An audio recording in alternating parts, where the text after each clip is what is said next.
ರಸ್ತೆಗಳೆಲ್ಲ ಈಗ ನಾನು ring road ನಾನು ಹೇಳ್ತಾ ಇರೋದು, ಸಣ್ಣ ರೋಡ್ ಗಲ್ಲಿ ರಸ್ತೆ ಬಿಟ್ಬಿಡಿ, ನೀವು ರಿಂಗ್ ರೋಡಲ್ಲಿ ಓಡಾಡಿ, ಬೆಂಗಳೂರು ರಿಂಗ್ ರೋಡ್ ಆಗದೇ ಇಲ್ಲ. ವಯಸ್ಸಾಗಿರೋರಂತೂ 60 ವರ್ಷ ದಾಟಿರೋರು ಯಾರೂ ರಸ್ತೆಗಳಲ್ಲಿ ಓಡಾಡೋ ಸ್ಥಿತಿಯಲ್ಲಿಲ್ಲ. ರಿಂಗ್ ರೋಡ್ ನಾನು ಅದೇ ರೋಡಲ್ಲೇ ದಿನ ಓಡಾಡ್ತೀನಿ. Ring road ಅಧ್ವಾನ ಎದ್ದೌಟಿದೆ.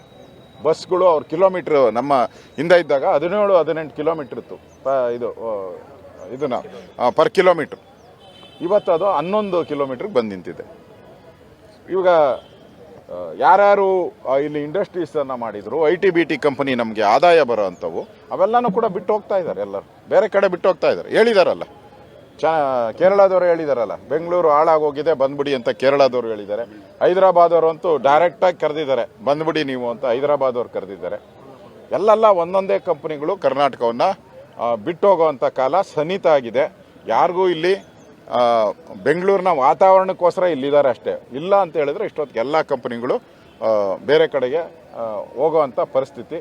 ಇದು ಈ ಸರ್ಕಾರ ಈ ಹಣವನ್ನು ಬೆಂಗಳೂರಲ್ಲಿ ಹಣ ಖರ್ಚು ಮಾಡೋಕ್ಕೆ ಅವ್ರ ಹತ್ರ ದುಡ್ಡಿಲ್ಲ. ನಾವು ಹಿಂದೆ ಇದ್ದಾಗ ನಾವು ಪ್ರತಿ ಕ್ಷೇತ್ರಕ್ಕೂ ಕಾಂಗ್ರೆಸ್ ಹೇಳ್ತಾ ಇದ್ದೀನಿ, ಕಾಂಗ್ರೆಸ್ ಕ್ಷೇತ್ರಕ್ಕೂ 100 ಕೋಟಿ ಕೊಟ್ಟಿದ್ದೆ ವರ್ಷಕ್ಕೆ ನಾನು. ಈಗ 2.5 ವರ್ಷದಲ್ಲಿ ಏನೂ ಇಲ್ಲ, 10 ರೂಪಾಯಿ ಕೊಟ್ಟಿಲ್ಲ.